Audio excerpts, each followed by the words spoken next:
Shalom semuanya, salam sejahtera untuk kita sekalian.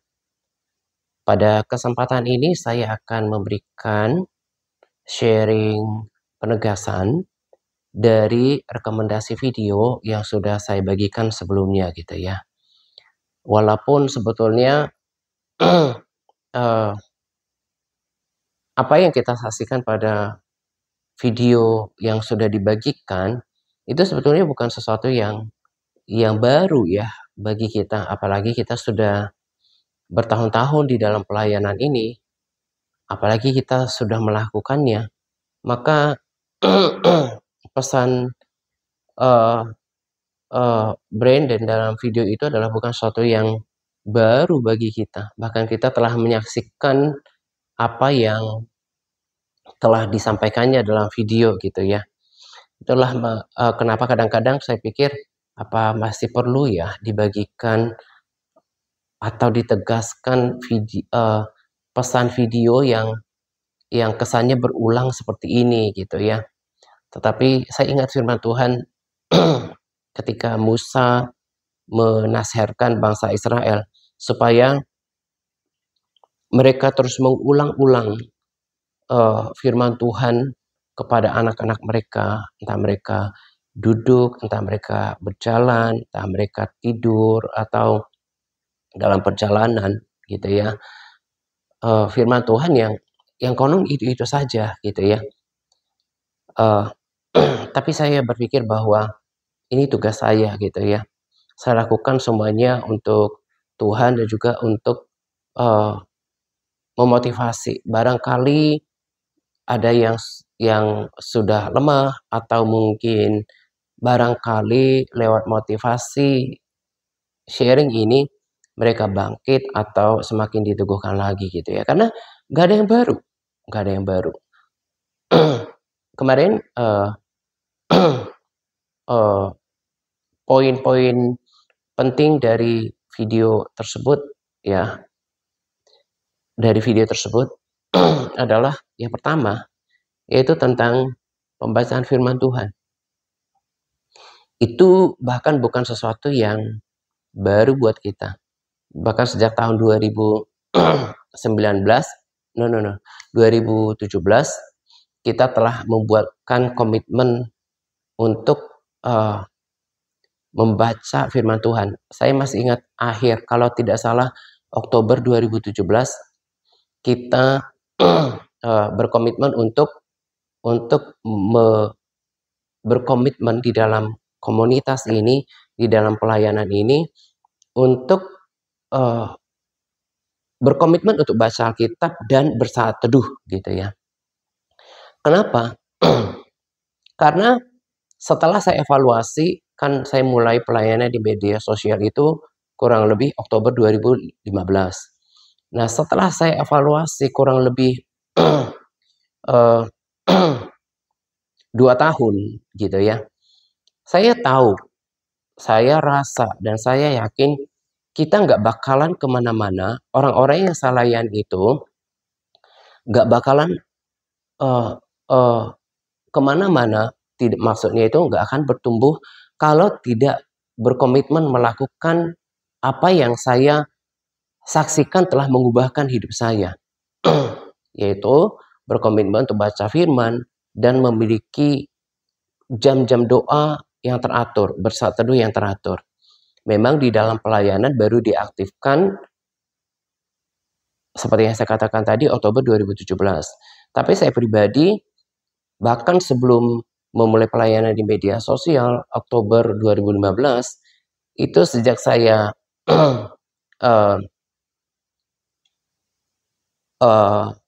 mengalami kelahiran baru kurang lebih 2016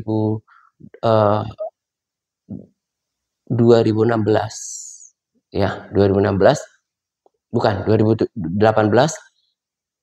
saya udah langsung diperkenalkan untuk baca firman dan bersaat teduh. Nah, itulah yang membuat saya sampai hari ini bertumbuh pelan-pelan dan berubah dan kuat sampai sekarang gitu. Bayangkan uh, uh, ide atau gagasan untuk berkomitmen membaca firman Tuhan yang kita sudah praktekkan sejak 2017 itu adalah juga ide yang sama yang disampaikan oleh Brandon gitu ya. Makanya saya katakan itu bukan lagi sesuatu yang baru buat kita ya. Dia katakan di dalam video itu ya, seperti yang saya katakan tadi, sudah dibagikan di grup sebelum sharing ini. Menurut survei lagi ini karena kebanyakan latihan pengucapan bahasa Inggris. Jadi menurut survei yang diadakan, rasanya itu dari senior pastor dari gereja di mana dia berjemaat gitu ya. 97, kalau nggak salah, 3% orang Kristen tidak memiliki komitmen untuk membaca Alkitab, membaca firman Tuhan dalam keseharian mereka. Nah, makanya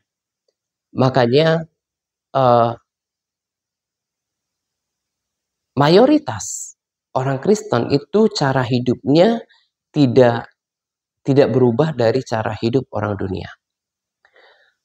Tidak bisa mendengarkan suara Tuhan, suara Roh Kudus atau Tuhan berbicara kepadanya, baik lewat pembacaan firman Tuhan ataupun dengan cara-cara yang menurut Tuhan itu cocok baginya. Kenapa? Karena dia tidak membangun hubungan dengan Tuhan. Tempoh hari kan saya sudah bagikan. Kenapa Nuh bisa mendengarkan suara Tuhan? Itu nggak ujuk-ujuk terjadi. Tetapi karena Nuh hidup bergaul dengan Tuhan. Dan itu butuh proses. Saya setuju itu dan saya saksikan itu. Nah, sebetulnya mendengarkan suara Tuhan yang berbicara lewat firman Tuhan, yang berbicara sesuai dengan kemampuan kita. Tuhan tahu kemampuan kita bagaimana mendengar, ada yang audible, ada yang berbicara di hati, mungkin lewat mimpi, lewat penglihatan, berbagai macam cara. Tuhan pasti tahu cara yang paling tepat karena Dia yang ciptakan kita. Dan termasuk mendengarkan suara Roh Kudus. Bagi kebanyakan orang Kristen itu sesuatu yang aneh. Kenapa? Karena tadi mayoritas orang Kristen itu nggak hidup bergaul sama Tuhan. Brandon bagikan di dalam videonya ya. Ilustrasi yang juga sesuatu yang sudah pernah berulang-ulang bahkan saya bagikan. Ya, kita akan dengan mudah mengenali suara orang-orang terdekat kita. Mulai dari anggota keluarga, saudara, karena kita dengar suaranya, karena kita sering bergaul dengan mereka, sering kita mendengar suaranya. Ya, dia bilang bayangkan kalau dia berkomunikasi dengan istrinya sekali dalam 1 tahun atau sekali dalam bertahun-tahun, itu pasti akan ada perbedaan ketimbang berkomunikasi setiap hari. Nah, dengan anak-anaknya, dengan orang-orang terdekat kita, pasangan, suami, istri, anak, ataupun saudara, kita akan dengan mudah mengenali suara mereka yang kita sering berkomunikasi, bergaul ya. Bergaul itu kan tidak selalu harus bentuk fisik, tapi dalam komunikasi yang intens, kita akan bisa mengetahui, merasakan, mengenali dengan baik tone suara mereka, gitu ya. Saya pun punya pengalaman untuk saudara saya yang sering komunikasi sama saya, itu saya lebih mudah mengenali dengan saudara yang jarang berkomunikasi. Itu pasti berbeda, agak-agak bingung, oh ini suara siapa ya, gitu ya. Nah, seperti itu sebetulnya dengan Tuhan. Memang dulu ketika saya belum mengalami Tuhan, di gereja lama, di gereja tradisional, itu sesuatu yang jauh di awang-awang sana, nggak mungkin terjadi. Tapi setelah saya praktekkan, tadi saya katakan mulai dari 98 Saya sungguh-sungguh membaca Alkitab setiap hari dan saya nggak pernah tinggalkan itu. Sampai sekarang lebih intens lagi, kemudian membangun saat teduh. Lama-lama saya bisa peka, ini suara Tuhan apa enggak? Kan kita bisa mengidentifikasinya dari berbagai cara. Apakah suara ini bertentangan dengan firman Tuhan apa enggak? Kalau Roh Kudus akan selalu berbicara seturut dengan kehendak Bapa atau firman Tuhan. Ada damai sejahtera apa enggak? Roh Kudus akan memberikan damai sejahtera. Dan kemudian kalau semakin peka, ya, dan saya saksikan itu, gitu ya, kita akan tahu, oh ini suara Roh Kudus, gitu ya. Nah, demikian juga dengan orang Kristen sebetulnya. Kenapa sih itu saya bisa katakan sebagai sesuatu yang pasti? Karena Tuhan itu kan ada. Tuhan itu kan ada. Tuhan itu hidup. Dia akan hidup selama-lamanya. Dia juga bukan Allah yang jauh. Karena dia Immanuel, Allah yang beserta kita. Lalu Roh Kudus ada di dalam. Di dalam hati kita ketika kita percaya kepada dia, menerima dia sebagai Tuhan dan Juru Selamat, Roh Kudus sudah ada di dalam. Yang akan mengajarkan kita banyak hal, termasuk untuk ketika kita memanggil Tuhan itu Bapa, itu Roh Kudus yang ajarin. Jadi karena mereka semua hidup ada di dalam diri kita, Allah Immanuel, normalnya kita akan bisa berinteraksi dengan Tuhan. Gitu ya. Tapi lagi-lagi, kenapa kemudian banyak orang Kristen merasa aneh, merasa nggak normal kalau mendengarkan suara Tuhan? Ya memang karena sesederhana, dia nggak membangun pergaulan dengan Tuhan. Dia nggak mau tekun untuk mencari Tuhan. Ya, Brandon bilang membaca firman Tuhan itu membaca Tuhan. Ya, lewat firman-Nya. Karena Yohanes 1 ayat 1 berkata pada mulanya adalah firman, dan firman itu bersama-sama dengan Allah, dan firman itu adalah Allah sendiri. Firman itulah yang menjelma menjadi manusia, Yesus gitu ya. Nah, kenapa menjadi asing? Karena nggak lakukan bagiannya. Nggak bergaul lewat pembacaan firman Tuhan, nggak punya saat-saat teduh. Kembali kepada survei yang disampaikan tadi. Bayangkan 97,3%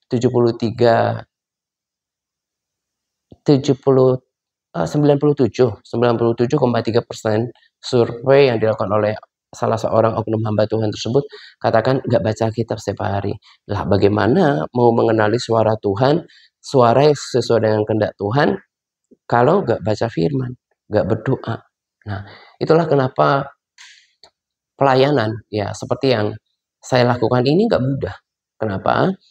Karena pada dasarnya kekristenan mayoritas ya katakanlah seperti 97,3 itu ya nggak nyambung. Kan penyambungnya itu kan pengetahuan yang sama. Contoh, ketika orang misalnya cerita, kemarin saya ke Bali, saya lihat ini dan itu, gitu ya. Dia cerita sama orang yang pernah ke tempat yang sama, itu akan lebih nyambung. Langsung ada respons balik. Oh ya, macam-macam lah ngomong apa gitu ya. Ketimbang orang yang nggak pernah ke Bali, dia kan cuma bilang ho ho ho ho ho gitu ya. Contoh lain, misalnya cerita tentang makanan tertentu, tentang uh, uh, uh, katakanlah makanan apa saja atau minuman apa saja yang mungkin punya kesan yang istimewa gitu ya. Ngomong sama orang yang pernah merasakannya pasti dia bilang, oh iya, langsung ada respons yang nyambung. Karena dapatkan pengalaman, paling tidak pengetahuan yang sama. Ngomong sama orang yang nggak pernah cicipin, rasain ya, pasti responsnya berbeda. Jangan-jangan cuma diam saja. Nah, demikian juga sebetulnya sesederhana itu. Kenapa kalau saya ngomong sama orang ya di sini misalnya gitu ya, atau di media sosial yang nggak baca firman, yang nggak punya jam-jam doa, ngomong tentang kerohanian itu nggak nyambung. Kenapa? Karena dia nggak punya persekutuan dengan firman. Jadi pengetahuannya tentang apa yang saya sampaikan itu nol. Jadi apa yang saya sampaikan itu adalah sesuatu yang baru bagi dia karena dia nggak punya pengetahuan tentang apa yang saya sampaikan. Apalagi kalau ngomong tentang mendengarkan suara Roh Kudus lah, kemudian merasakan hadirat Tuhan lah, atau tentang pengangkatan lah, akhir zaman, nggak nyambung. Karena dia nggak punya, mayoritas orang Kristen nggak punya pengetahuan tentang itu. Ya, itu kenapa saya selalu hiburkan diri saya untuk untuk tetap lakukan yang terbaik seperti untuk Tuhan. Setia. Saya tidak mau terintimidasi oleh hasilnya. Karena fakta ini me, me, me, me, me, menghibur saya, bukan menghibur berarti senang ya. Oh, senang orang Kristen 97 koma sekian tuh nggak baca firman. Bukan, maksudnya itu bahwa memang apa yang saya perbuat itu sudah baik, sudah benar, tapi kalaupun hasilnya tidak maksimal seperti yang saya harapkan, kembali lagi pada fakta. Apalagi kalau kembali kepada firman Tuhan, bahwa akan lebih banyak orang, ini orang Kristen loh terutama, karena firman Tuhan itu kan untuk orang Kristen, akan lebih banyak orang yang melalui pintu yang lebar dan jalan yang luas.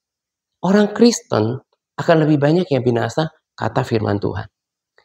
Saya kan berkali-kali udah bilang kalau saya terus improve bahasa Inggris saya, dan kalau saya sedang menganalisa kata, ketepatan penggunaannya gitu ya, saya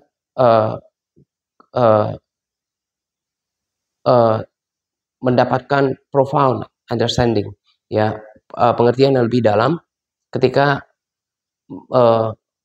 telusuri, kayak kemarin saya baca Mazmur gitu ya, bahwa firman Tuhan itu adalah verity. Verity itu kurang lebih sama dengan truth, tapi beda, hampir sama tapi beda nuansa. Kalau truth itu adalah sebuah kebenaran berdasarkan fakta umum. Tapi kalau verity itu adalah kebenaran yang mutlak. Tahu kan? Kalau kebenaran yang mutlak itu, verity itu lebih kuat nuansanya daripada truth. Nah, artinya firman Tuhan itu nggak sekedar truth. Firman Tuhan itu nggak sekedar truth. Bukan seperti kebenaran yang umum, berdasarkan fakta umum. Tapi itu adalah berlaku mutlak. Makanya kalau udah firman Tuhan bilang, akan lebih banyak orang yang melalui pintu yang sesak, akan lebih banyak orang melalui pintu yang lebar dan jalan yang luas, itu nggak bisa diubah. Nah, kalau akhirnya kemudian orang ketika diajak harus baca firman Tuhan, harus memiliki jam doa yang teratur, kalau lebih sedikit yang merespons, itu adalah berdasarkan verity tadi, berdasarkan kebenaran yang mutlak tadi, bahwa memang akan seperti itu. Itu yang menghiburkan saya.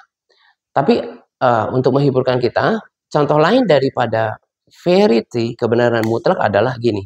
Saya juga baca di Mazmur gitu ya, bahwa Tuhan itu akan memelihara, memberkati, menjagai berkat-berkat rohani lah, damai sejahtera segala macam untuk siapa? Yang mereka tetap percaya, tetap hidup dalam kebenaran, dan takut akan Tuhan. Karena ini adalah firman Tuhan, bukan cuma truth, tapi verity, maka itu akan terjadi. Asal orang percaya memenuhi syarat ini, melakukan bagiannya untuk trust in the Lord, fear of God, kemudian live in the righteousness, itu akan terjadi. Karena itu udah kebenaran mutlak. Percaya kepada Tuhan, hidup benar, pasti diselamatkan. Itu adalah kekuatan daripada firman Tuhan. Nah, firman Tuhan itu juga hidup dan berbicara, ya. Seperti kemarin, saya nggak selalu dalam keadaan baik sehari-hari saya gitu ya, keseharian saya. Ada kalanya saya seperti lemah dalam beberapa, ya let's say beberapa menit, puluh menit gitu ya. Tapi saya nggak mau benar-benar down. Jadi ketika saya baca firman Tuhan, saya renungkan firman Tuhan, Tuhan memberikan saya pengertian tentang Abraham pertama, lalu diteguhkan dengan Musa gitu ya. bagaimana ketika Tuhan memanggil Abraham, Tuhan kan berjanji akan menjadikan dia bapa segala bangsa, memberikan dia tanah perjanjian, kemudian kemudian juga Musa, dilanjutkan dengan Musa kan memimpin bangsa itu ke tanah Kanaan gitu ya. Tapi tahu nggak, ketika saya renungkan firman ini, Musa tuh mulai dari Abraham tuh nggak saksikan tuh janji Tuhan dalam hidupnya. Ya, dia nggak saksikan. Akhirnya kan seperti yang saya katakan tadi, bangsa Israel yang dipimpin oleh Musa diteruskan oleh Yosua lah yang melihat kegenapan janji itu. Saya dalam kehidupan saya sehari-hari saya berpikir saya sudah dapatkan pengertian ini, udah lakukan yang terbaik ya. Walaupun tadi saya katakan udah dihiburkan oleh fakta, memang kebanyakan orang Kristen itu nggak baca firman sehingga tidak mudah bagi saya untuk memberikan mereka pengertian pada anak-anak yang konon berasal dari keluarga yang juga jauh dari pembacaan firman Tuhan. Saya dihiburkan oleh suara di dalam hati saya bahwa yang penting saya itu setia untuk melakukan bagian saya. Tuhan memilih Abraham. Itu seperti tongkat estafet ya, awal dikasih ke Abraham, lalu dilanjutkan oleh Musa, lalu Yosua. Yosua lah yang kemudian membawa bangsa itu ke tanah perjanjian. Nah, tanpa Abraham dipanggil dulu, itu kan ya memang Tuhan Maha Kuasa, dia bisa lakukan apa saja. Tapi lewat pengertian ini urutannya ada bagian Abraham di situ. Kemudian tongkat estafetnya ke Musa. Gak langsung dari Abraham ke Yosua kan, tapi ke Musa. Ketika Tuhan memanggil Yeremia, itu bangsa Israel tidak kunjung bertobat tuh. Tapi itu adalah bagian daripada rencana Tuhan. Betapa dahsyat dan luar biasanya kalau kita bergaul dengan firman Tuhan. Kita tidak hanya sekedar membaca, tapi dia akan berbicara kepada kita, bahkan bukan sekalipun itu nggak dari ayat-ayat emas gitu ya, dan dari berbagai angle Tuhan bisa kasih kita pengertian, menghiburkan. Dan saya dengan firman Tuhan itu bukan sekedar ketertarikan, tidak ada bahasa yang menggambarkan, bukan soal kesukaan, tapi mungkin lebih atasnya adalah kehidupan gitu ya. Kehidupan, saya hidup dengan ini dan saya menikmatinya. Dan ketika saya renungkan itu, iya ya Tuhan, saya harus tetap kuat dan setia. Saya tahu fakta memang 97,3% itu orang Kristen nggak baca firman. Jadi nggak semudah hanya seperti pelayanan biasa, orang punya gereja, terus orang datang setiap minggu, terus pulang lagi nggak baca Alkitab. Nggak semudah itu. Mengubah seperti culture yang udah bertahun-tahun, bahkan berpuluh tahun itu nggak mudah. Saya dihiburkan, yang penting kau lakukan bagianmu. Dan selalu kan punya beban untuk berdoa untuk kota ini. Berharap saya tetap menyaksikan kebangunan rohani itu. Tetapi kalaupun tidak, saya sudah setia melakukan bagian saya untuk membangun tahta Tuhan di kota ini dengan pujian penyembahan seperti yang saya katakan tempoh hari kan. Itu sudah harga mati bagi saya untuk memuji Tuhan selain PPW siang dan malam yang saya lakukan pribadi. Tetap saya harus putar YouTube memuji dari channel gereja tersebut sebagaimana melaksanakan ibadah gitu ya, memuji Tuhan, berbahasa roh gitu ya. Sepenting lakukan, yang penting saya sudah lakukan bagian saya membangun tahta Tuhan di kota ini, menaikkan doa-doa syafaat. Nah, itu saya sedang bersaksi tadi bagaimana firman Tuhan itu hidup menjadi cara untuk Tuhan berbicara juga. Jadi selain firman Tuhan, saya bisa mengerti suara Roh Kudus yang di hati gitu ya. Nah, jadi sebetulnya betapa kita terberkati, beruntung ketika kita mau mendengarkan, meluangkan waktu, berkomitmen untuk baca firman. Kita akan dihiburkan, kita akan dituntun, kita akan bisa mendengarkan suara Tuhan dalam segala bentuk, baik dalam melalui Roh Kudus, melalui firman, atau dalam hati kita. Ada orang yang Tuhan bicara dengan audible, atau dengan kejadian, peristiwa, atau lewat mimpi, penglihatan. Itu harus datang dari firman Tuhan tadi, sehingga kita juga bisa ngerti ini dari Tuhan apa tidak.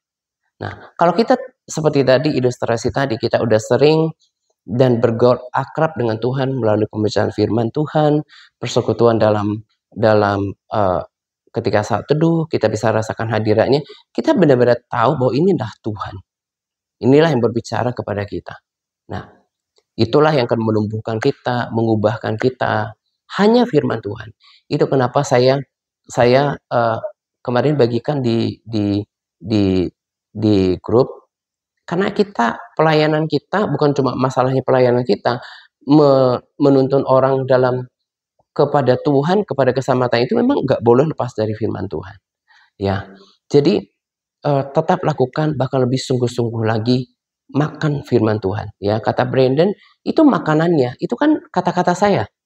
Ya, maksudnya bukan berarti dia sok minjam gitu ya, tapi maksudnya itu kalau kita gini loh, kalau kita berasal dari the same source, the same resources, kita datang dari sumber yang sama dan sumber daya yang sama, kayak dari Tuhan yang sama, dari Roh Kudus yang sama, dari resources yang sama, firman Tuhan yang sama, kita akan punya pengertian dan pemahaman yang berbeda, sekalipun berbeda orang, berbeda orang, berbeda bahasa, berbeda ras, bahkan berbeda bangsa. Karena apa? Tadi saya bilang sourcesnya sama, Tuhannya sama, Roh Kudusnya sama, resourcesnya juga sama dari firman Tuhan. Maka punya kesamaan dalam understanding tentang mengikuti Tuhan gitu ya. Juga bisa mengenal Tuhan. Dia kan bilang kayak gitu. Ya kamu harus kasih, kita harus kasih manusia rohani kita ini makan. Makanannya itu firman Tuhan. Gitu kan. Kemudian dia juga contohkan kayak di gym, udah biasa banget kan saya contohkan, kasih latihan untuk rohani, mulai dari kemudian baca firman, mungkin berpuasa, mungkin berkomitmen untuk bersaat teduh, bahkan berbahasa roh. Ya, saya sedang baca tapi belum tuntas videonya juga tentang berbahasa roh.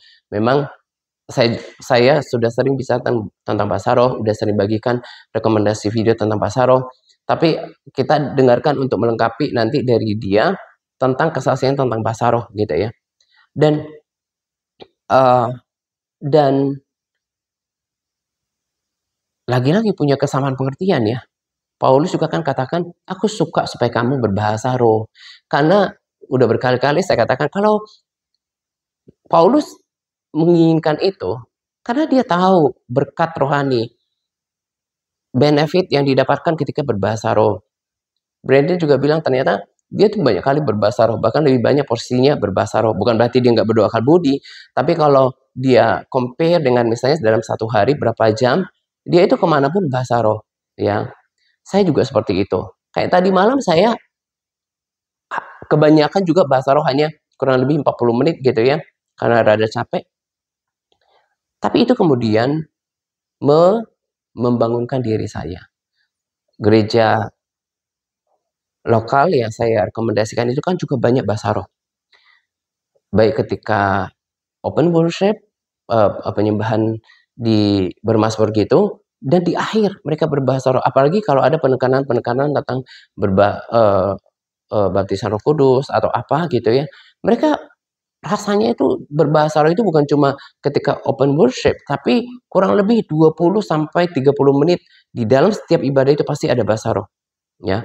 Belum lagi orang itu mungkin sebelum persiapan berbahasa roh, dan itulah yang membuat gereja ini berbeda. Bukan karena dia mega church, bukan, tapi karena saya kan tertarik karena rohnya itu.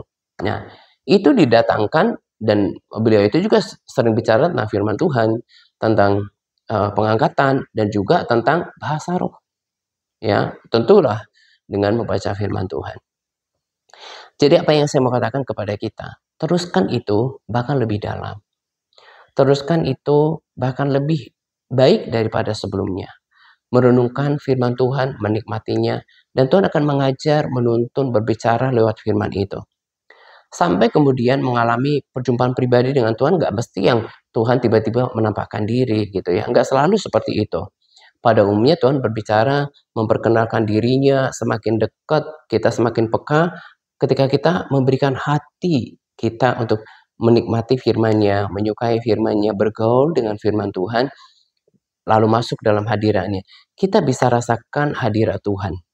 Nah, makanya ya, saya sih cek hati saya damai ya. Maksudnya saya tidak sedang bermaksud untuk menyerang atau memojokkan orang-orang yang tersesat gitu ya. Makanya gini, dari contoh ilustrasi tadi, karena saya sering berkomunikasi, bahkan ada pertemuan, kalau sekarang sih udah tinggal masing-masing ya, pasti ketemu dengan saudara saya, pasti saya mengenalinya. Nah, demikian juga ketika udah rutin baca firman Tuhan, yang saya temui itu adalah suara Roh Kudus berbicara. Hadirat Tuhan lewat pujian penyembahan. Bahkan ketika bahasa roh, yang saya rasakan itu adalah hadirat Roh Kudus. Nah, makanya sangat tidak mungkin untuk kemudian saya tiba-tiba disusupi oleh roh lain ya.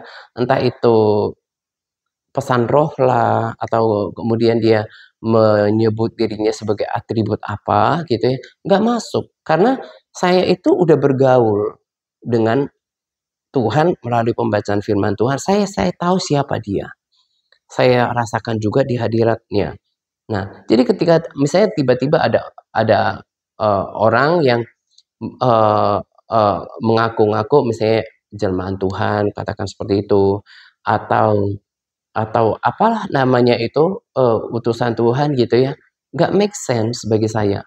Karena tidak ada dalam kebenaran yang sudah bertahun-tahun saya hidupi ya, yang bahkan sudah saya bangun sebagai sesuatu yang ingrained habits ya, kebiasaan yang mendarah daging, kemudian juga hadirat Tuhan tuh aku udah tahu. Bahkan bukan cuma tahu, tapi saya udah peka dengan suara Roh Kudus. Bahkan saya belajar untuk respons ya, ketika belum lama ini Roh Kudus dorong saya untuk give something, untuk ada orang di sini, saya langsung patuhi. Saya katakan, yes Roh Kudus gitu ya.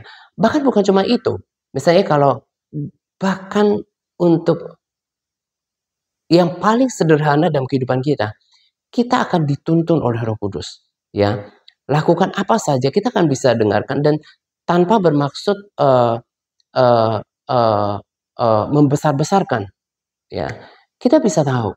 Makanya saya bilang, kalau udah berkenalan, bergaul, mengenal Tuhan, udah mengalami perjumpaan pribadi dengan Tuhan, baik secara mungkin tidak selalu seperti Paulus ya, tapi mengalami perjumpaan pribadi dengan Tuhan, dengan firman-Nya, hadiratnya, nggak mungkin bisa lagi digoyahkan dengan ajaran lain. Kan udah langsung kontradiktif, bertentangan gitu ya. Nah, makanya tempoh hari sih saya dapatkan sesuatu, tapi sedang saya uji, dan saya sih yakin ya. Jadi sebetulnya orang-orang yang bukan orang-orang tertentu saja ya, bukan hanya tunjukkan pada 1-2 individu, tapi kebanyakan orang Kristen yang tersesat itu tadi, karena nggak punya pondasi yang kuat, dia nggak bergaul dengan firman Tuhan, dia nggak tahu yang berasal dan seturut dengan firman Tuhan itu seperti apa, dia nggak tahu, karena nggak baca firman. Sama tadi kayak kelompok yang 97,3 itu gitu ya, nggak punya pondasi. Atau ada yang memprihatinkan, ada baca firman, tapi begini, saya katakan ini dengan segera keprihatinan ya, bukan menyerang, apalagi zaman kita sekarang ya. Kita harus betul-betul sungguh-sungguh menjaga purity, hati, pikiran, perkataan, dan seluruh hidup kita gitu ya. Itu sebetulnya karena sebetulnya belum mengalami perjumpaan pribadi dengan Tuhan. Jadi kesesatan itu Jadi sebenarnya dia nggak tahu pondasinya, ini yang benar apa enggak. Cuma ikut-ikutan baca kitab, tapi tidak menemukan Tuhan, suara Tuhan lewat firman dan di dalam hadiratnya. Mungkin orangnya kelihatannya baik, kelihatannya sungguh-sungguh, tapi ke eh, kesalahan fatalnya adalah belum mengenali Tuhan itu. Lalu ada juga yang mengeraskan hati.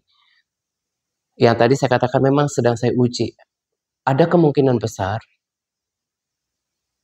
bahwa orang yang tersesat itu nggak bisa balik lagi, tapi malah akan semakin jauh disesatkan, karena yang menyesatkan itu roh loh.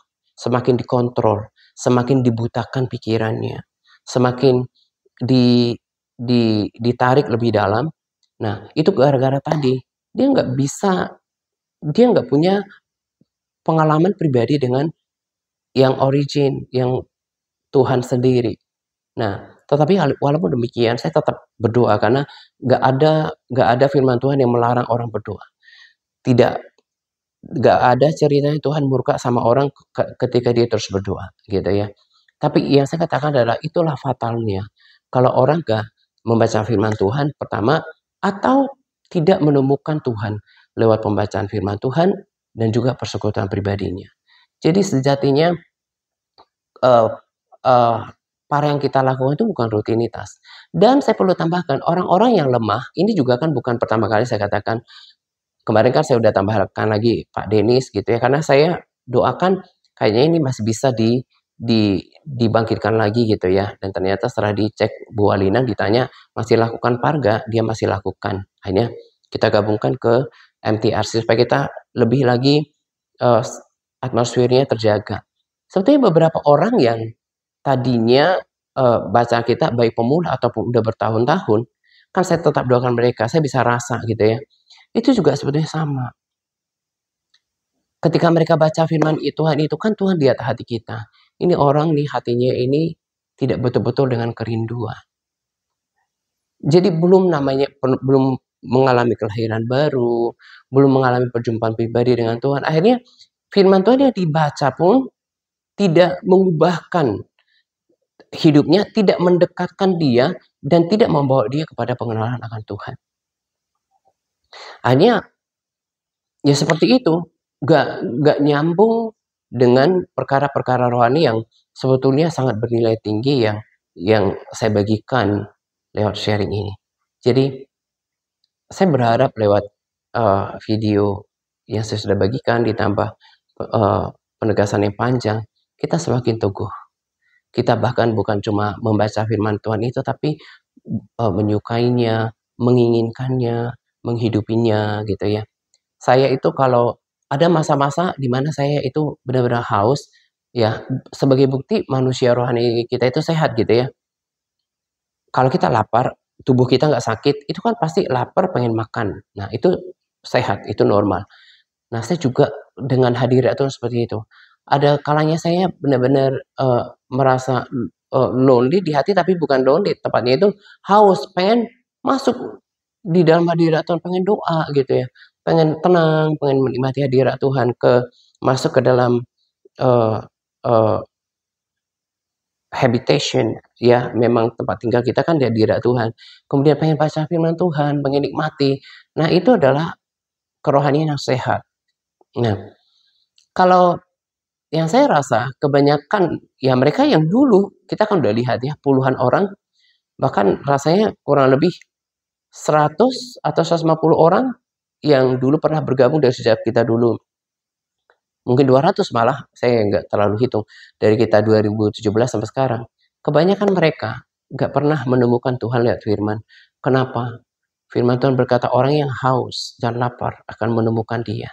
Jadi lakukan itu ya cuma rutinitas. Atau mungkin bacanya itu nggak fokus. Sehingga nggak pernah menemukan Tuhan. Sementara kita yang sungguh-sungguh, kenapa kok kita bisa menemukan Tuhan? Kenapa kok kita bisa merasakan Tuhan bicara lewat firman dan menginginkannya terus dan menjadi kuat? Itu adalah buah daripada persekutuan tadi. Ya, jadi terus lakukan itu, bahkan lebih lagi membaca firman Tuhan, uh, uh, membangun kerohanian, ya seperti yang saya saya katakan tadi karena saya juga belakangan ini sedang mau selesaikan videonya tentang bahasa roh gitu ya. Saya kan tetap punya prinsip dalam diri saya.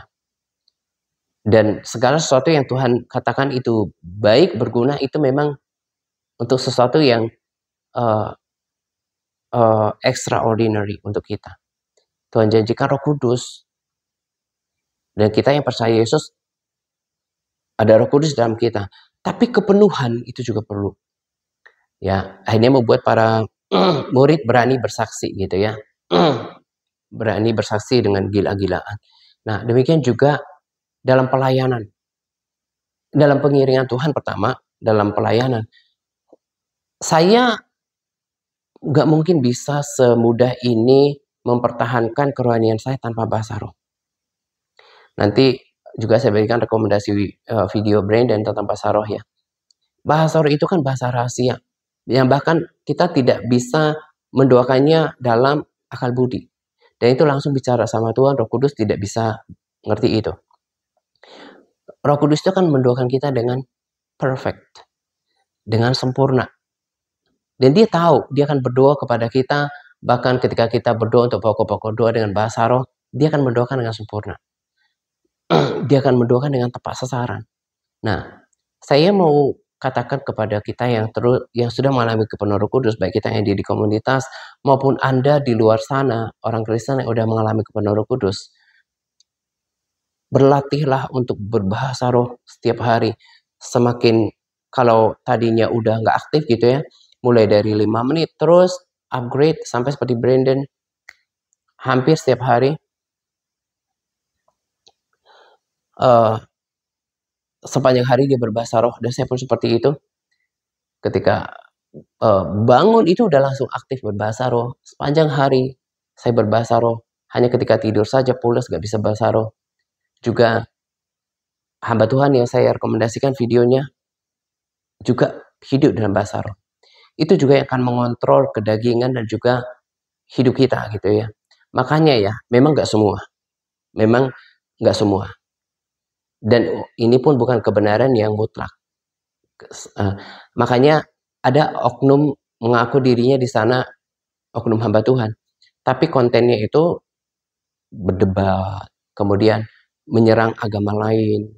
Itu kan sebetulnya karena hidupnya itu gak dibangun di atas pergaulan dengan Roh Kudus. Bagi saya, ketika kita terus mengaktifkan mulut kita, memperkatakan firman, memuji Tuhan, berbahasa roh, itu seperti kekang untuk tidak menyampaikan kata-kata yang tidak seturut dengan firman Tuhan. Perkataan-perkataan yang kosong, itu akan terhindar dari situ. Sekalipun tentunya ada juga orang berbahasa roh tapi nggak dipimpin oleh Roh Kudus, juga melakukan hal-hal yang tidak seturut dengan firman Tuhan, bahkan yang memalukan, gitu ya. Nah, jadi seperti yang saya katakan tadi ya, walaupun saya ngerti, oh ya makanya nggak semudah itu untuk saya mengumpulkan orang yang mau berkomitmen membaca kitab atau berdoa gitu ya. Tetapi tetap kita berdoa untuk paling tidak gini, kita harus mengambil posisi. Saya lakukan itu, menjadi pendoa syafaat untuk orang-orang yang kita kasihi. Dan kita, tadi kan saya udah gabungkan, udah saya katakan, kita yang ada di MTRC udah harus punya kapasitas dan punya kemauan. Selain kita berdoa untuk orang-orang kita kasihi, tapi juga sesama kita di grup. Doakan untuk keselamatan jiwa setiap kita yang ada di grup, termasuk keluarganya mereka. Ya kita juga kan doakan sebetulnya yang di penjangkauan. Bahkan kita melebar untuk mendoakan gereja-gereja, kota, bangsa kita. Nah, itu sudah harus sampai ke sana. Kapasitas ini tidak akan pernah mungkin digapai oleh orang yang nggak berlatih membaca firman Tuhan, berdoa. Boro-boro mau berdoa untuk konsisten berdoa bersyafaat untuk orang yang dikasihinya, untuk lingkungan, untuk kota, untuk dirinya sendiri juga dia bahkan gagal, gitu ya. Jadi lagi-lagi saya telah menuntun kita untuk sejauh ini untuk menjalankan kekristenan yang benar, ya. Yang saya katakan tadi konfirmasinya termasuk dari Brandon yang tentang benefitnya berbahasa roh, kemudian membaca firman Tuhan. Bagaimana awalnya Nuh mendengarkan firman Tuhan itu nggak ujuk-ujuk, tapi dari pergaulan dulu, konsistensinya. Brandon juga kemarin kan saya katakan udah 16 tahun dia lakukan itu.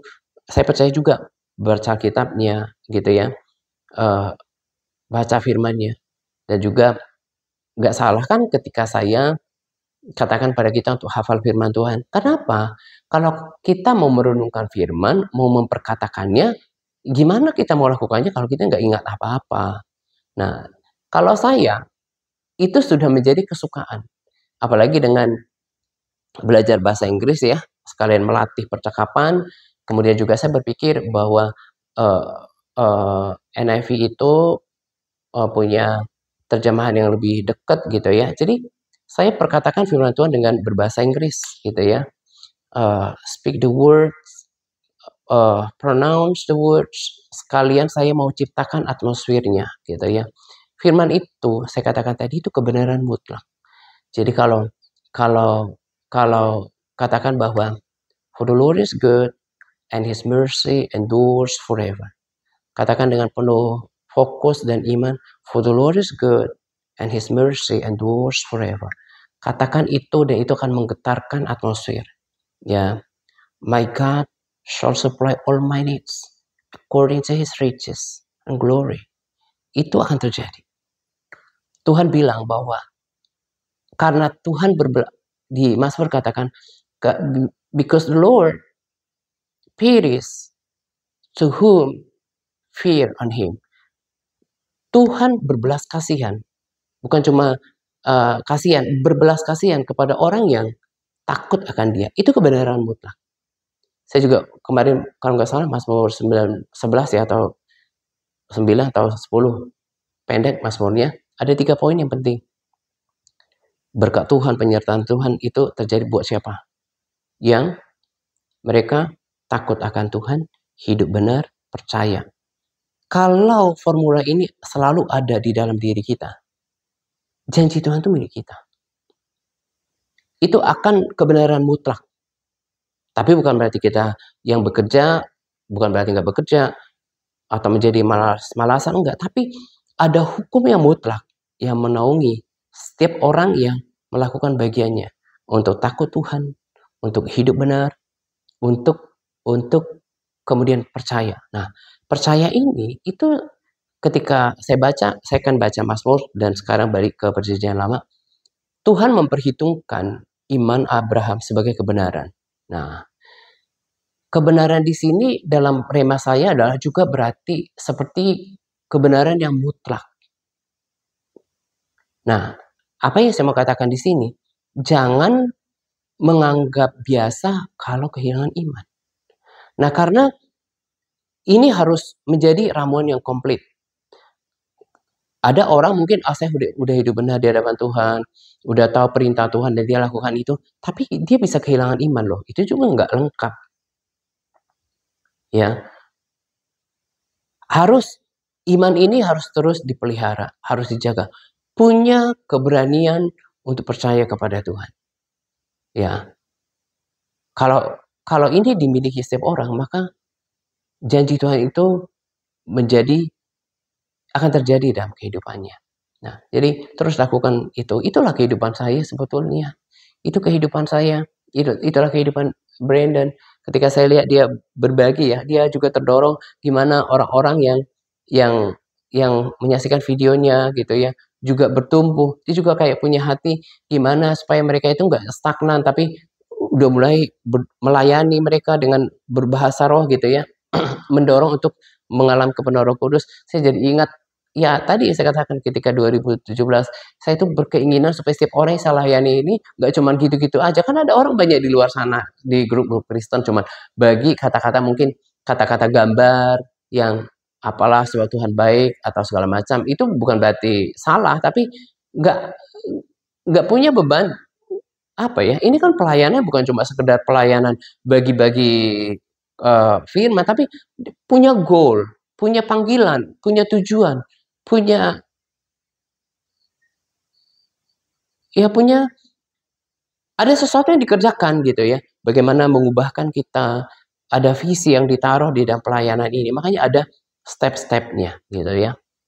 Nah, jadi lagi-lagi saya katakan ya, ini berulang-ulang. Mudah-mudahan ibu itu nggak nonton, nggak marah lagi. Diulang-ulang, diulang-ulang. Aku jadi bingung gitu ya. Namanya penegasan harus diulang-ulang. Ya, terus berakar dalam firman Tuhan. Cintai firman Tuhan. Terus berlatih merenungkan firman. Terus bahkan menambahkan porsi untuk pujian penyembahannya. Bangun kerohaniannya.